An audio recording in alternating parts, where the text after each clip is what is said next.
Yeah, I think I have to give credit to our guys who went the distance tonight. Certainly Caleb Asbury and Dylan Dawson gave a heck of an effort. In the absence of some of our players. So, I mean, when you have an opportunity to compete, you got to take full advantage of that, and those guys did that. So I appreciate their effort. It was a tough game for us to get into an offensive flow. I think you got to give credit to Troy and their ability to defend and extend us the way they did. But I thought one of the big keys of the game for me, we usually can outscore guys in the paint. Our paint points and second chance points that we gave up hurt us a little bit in this game. So for the most part, we try to do our best to take care of the ball. Probably should have gotten to the free throw line a little bit, but they let us play a little bit tonight. So, it's just one of those games that you wish you can get a few more stops. Couple of tough rebounds that we kind of let get out of our hands, and they capitalized on it. But it's the first game of conference play. It's never won in the first week. You don't win conference in the first week. So, any questions? Coach, obviously they were pressing you guys pretty much the whole game, Mm-hmm. and then fell into that zone. So it was kind of like two things in one. It was full speed, fast, and then slow. Can you tell me what you were seeing from that Troy defense that kind of made it difficult for you guys offensively? Yeah. It took us a little while to figure it out. Obviously all week we plan to have a different person bringing the ball up and things like that. So they did a really good job of mixing it up.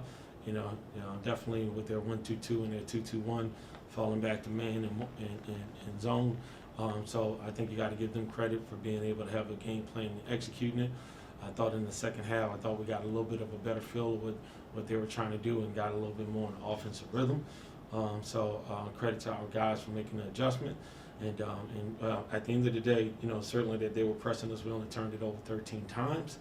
But it just kind of stopped us from getting into a decent flow.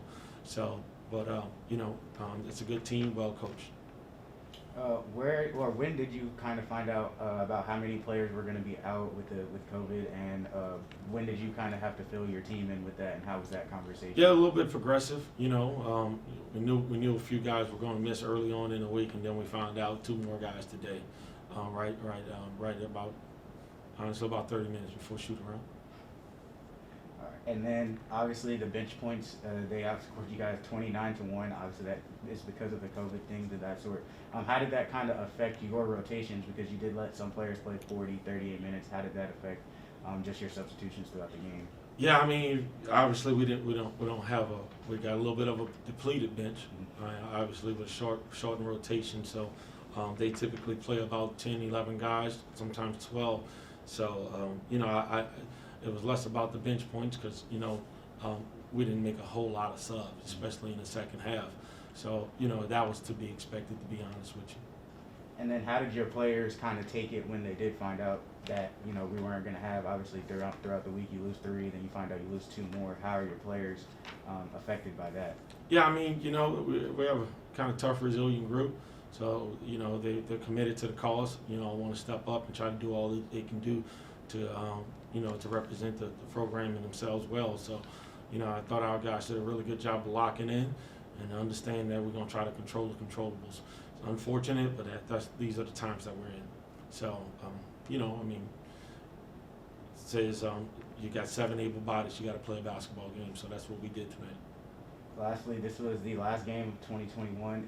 Obviously you guys won the regular season championship last year. You're trying to do that again this year. What's it going to take at this point, in this stage, to kind of get your team back on track, besides players being out and stuff like that? Well, I don't know if you can say besides when you talk about availability is the best ability. So before we can win the games, we need guys to be available. All right. Obviously, Coach just informed us that you guys found out maybe 30 minutes before shoot around that 2 more players were going to be sitting out, and then earlier throughout the week, you found out you're going to be missing 3. How did that just affect you guys? And when you had to have that conversation, what was the mentality heading into this game? I mean, at first it was shocking because the players we needed available, so it messed up like the whole game plan. So like the game plan had to change immediately.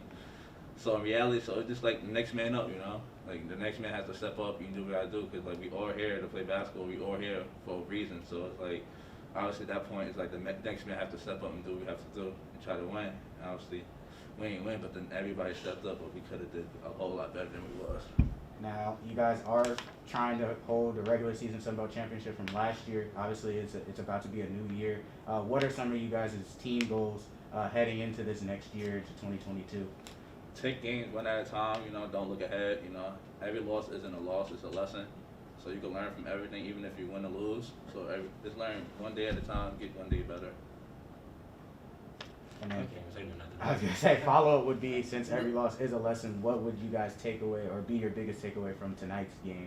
Really, just blocking out, really, and, you know, running back on transition defense. And communicating, that's one thing you should have done a whole lot better. If you communicated, then, I mean, the rebounds would have been differently, but, you know, you still let things slip, so. And also, like, not letting, like, one play just affect the whole game. So, just, you know, just like shaking that one play off and just going, keep going. So for some of these players, like Dylan Dawson, like yourself, especially in the guard play, it was very important trying to get the ball across half court. What was Troy's defense doing that kind of made it difficult the whole night for you guys to find a rhythm or a consistent offensive flow? I mean, to be honest, I don't think they made it difficult. We just made it hard on ourselves, because we, like, usually we picked the ball up when we shouldn't have picked the ball. We could have kept dribbling, because it wasn't as much as pressure as we thought it would be, but I thought it would be. So, like, I thought, like, we picked the ball up early when we shouldn't have, and we do passes in the trap areas when we shouldn't have, because we knew better. But it's like I said, it's like an all learning process, so we'll learn from it. And lastly, 2 days to get ready for South Alabama coming into town. Another home thing. What can we expect from you guys? And if you don't have the players returning back, what can we just expect to see from you guys heading into that game? I'll be way better than I was today. I felt like this loss was really dependent on me and my leadership. I wasn't as vocal as I was supposed to be. Wasn't as aggressive as I was supposed to be. But I feel like next game, you know, we'll be more prepared and more, like, up to par.